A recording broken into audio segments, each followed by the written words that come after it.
Hi everyone. Today I am going to start our new chapter. Chapter 6, the folded note. Folded note.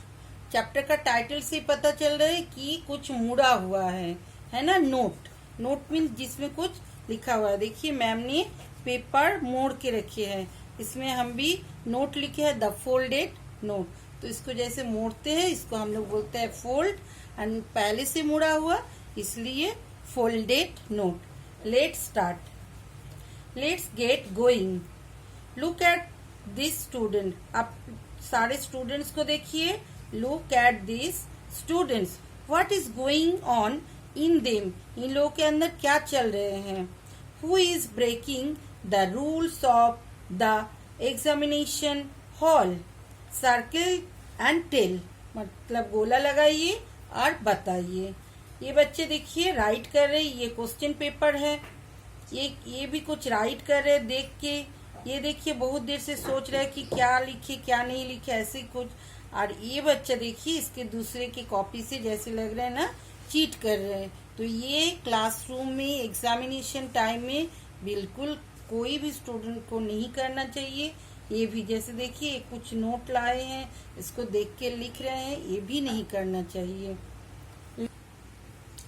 Right at least 4 rules to be observe while taking a test. जब class में class test होते हैं तो आप observe किए होंगे कि हम लोग क्या करते हैं और क्या नहीं करते हैं। ऐसे जो हम लोग करते हैं वो वाला 4 रूल्स आपको राइट करने के लिए बोले हैं। अभी देखिए मैम ने आपके लिए राइट डाउन किए हैं। कीप योर डेस्क, मतलब जिस डेस्क में आप बैठे हैं, clean and only have your question paper, pen and other writing materials and answer sheet before you. बस आपके सामने आंसर शीट रहेगा, क्वेश्चन पेपर रहेगा, राइटिंग के लिए पेन और अदर्स जो भी इरेजर रूलर जो भी है वो सारे मटेरियल्स रहेंगे। Read the question paper carefully before you begin writing. जैसे आप स्टार्टिंग करोगे राइटिंग आंसर शीट में, उसके पहले बहुत अच्छे से केयरफुली आपको क्वेश्चन पेपर रीड करना चाहिए। Do not look over your shoulder at the next boy answer to check if you are right. मतलब दूसरे का आंसर शीट नहीं देखना चाहिए कि मैं जो लिखे हैं वो मेरा सही है कि गलत है, इसलिए दूसरे का नहीं देखना चाहिए। मतलब आपके लिए ये हार्मफुल है, ये एग्जामिनेशन हॉल के अगेंस्ट में जाते ये rule. Read and rejoice. Children, next Monday we are going to have a special test to check your reading skills. The student who scores the highest marks shall be awarded by the new chairperson of our school, the teacher announced as he entered the classroom. There was excitement among the boys. तो ये आप समझ ही जा रहे कि ये boys school है।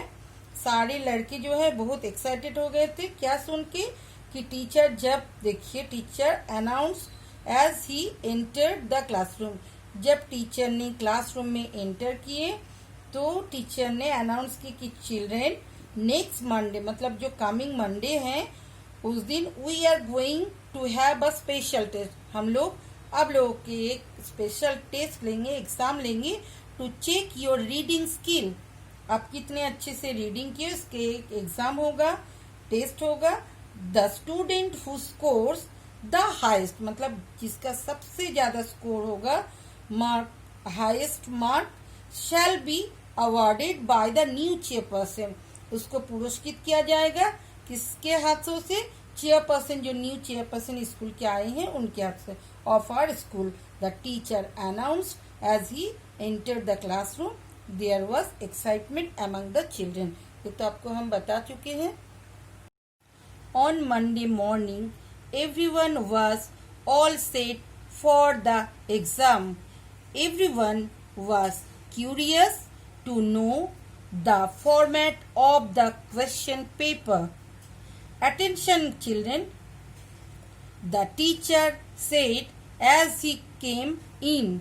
You will be given a question paper having 20 questions and you have to answer all of them in 1 hour.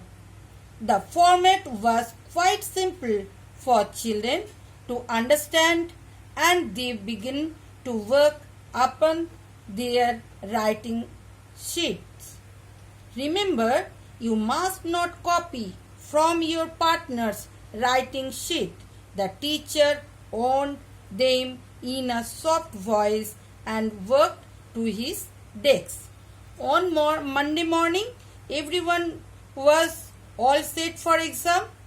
मतलब सारे बच्चे मंडे मॉर्निंग में बिल्कुल रेडी होके आए थे, किस लिए न, एग्जाम के लिए. एवरीवन वाज क्यूरियस, मतलब सबके मन में बहुत क्यूरियोसिटी थी to know the format of the question paper. Question paper के फॉर्मेट कैसा होगा, मतलब शॉर्ट क्वेश्चन, बिग मतलब ब्रॉड क्वेश्चन, जो भी हो, नहीं तो एमसीक्यू. ऐसे ही सारे बच्चे पूछ रहे थे कि कैसा होगा, पता नहीं, सबके मन में ये क्यूरियोसिटी थे. Attention children, the teacher said. Teacher जब क्लासरूम में आए बोले अटेंशन चिल्ड्रेन, मतलब ध्यान दीजिए स्टूडेंट. एज ही केम इन, जब टीचर अंदर आए. You will be given a question paper having 20 question, मतलब आप लोगों के जो क्वेश्चन पेपर दिया जा रहा है उसमें 20 क्वेश्चन होगा. Have to answer all of them, सारे क्वेश्चन का आंसर भी आप लोगों को देना पड़ेगा इन 1 आवर. 1 आवर में आपको सारे 20 क्वेश्चन का आंसर देना पड़ेगा. The format was quite simple, मतलब फॉर्मेट जो है वो बहुत ही सिंपल है फॉर चिल्ड्रेन, बच्चों के लिए, टू अंडरस्टैंड, समझने के लिए. And they began to work upon their writing sheet, और बच्चे सारे अपनी जो राइटिंग शीट मतलब आंसर शीट है उसके ऊपर मतलब राइटिंग करना शुरू कर दिए. रिमेम्बर, मतलब ध्यान रखिएगा, टीचर बोले you must not copy from your partners writing sheet. आप दूसरे अपने पार्टनर जो है उसके कॉपी से आप नहीं मतलब कॉपी कर सकते, चीट नहीं कर सकते. द टीचर वार्न्ड देम, मतलब वार्निंग दिए teacher in a soft voice, मतलब अच्छे से प्यार से बोले कि आप कोई भी दूसरे के कॉपी से कॉपी नहीं करोगे, दूसरे के आंसर शीट से. And work to his desk, फिर अपने डेस्क में सर चले गए. तो आज बच्चे आप इतना तक रीड करिए. नेक्स्ट क्लास में हम और रीड करेंगे और अच्छे से आपको बताएंगे.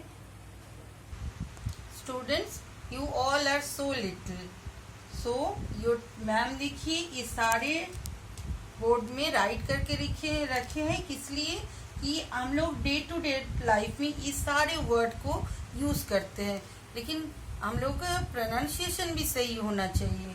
सो आप कैसे प्रोनाउंस करोगे, पहले छोटे छोटे पार्ट में, देन एक साथ में. देखिए, एक्साइटमेंट को हम लोग बहुत बच्चे नहीं कर पाते अच्छे से, इसलिए ई एक्स से हम लोग बोलेंगे एक्स. CIT साइट, मेंट, एक्स साइट मेंट. आपका डिक्टेशन टेस्ट में भी जब आप स्पेलिंग लर्न करोगे इजी हो जाएगा, इस ढंग से अगर राइट करोगे तो. एक्स साइट मेंट, साथ में बोलेंगे एक्साइटमेंट. एक्साइटमेंट आपके चैप्टर्स के अंदर ये सारे वर्ड है. एट, AT से एट. टेंशन, साथ में बोलेंगे attention. Examination, examination. announced, announced. awarded, awarded. unfortunately, unfortunately, unfortunately.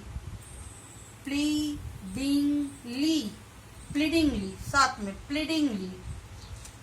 disagreement, साथ में disagreement.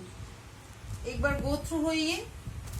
Excitement, attention, examination, announced, awarded, unfortunately, pleadingly, disagreement. Okay, आप सारे बच्चे इसका जो वीडियो में रहेगा आप इसको स्क्रीनशॉट लेके नोट डाउन करोगे आपके कॉपी में, और ऐसे ही जैसे थोड़े थोड़े ऐसे डिटैच करके रख के फिर ऐसे साथ में, फिर आपको रीडिंग करने में भी, लर्न करने में इजी हो जाएगा, स्पेलिंग लर्न करने, ये सारी चीज वो लाइफ के लिए जरूरी है आपकी इंग्लिश में। इसलिए मैम ने आपको इस ढंग से बताया, आप भी ऐसे ही लर्न करिएगा। Okay, bye.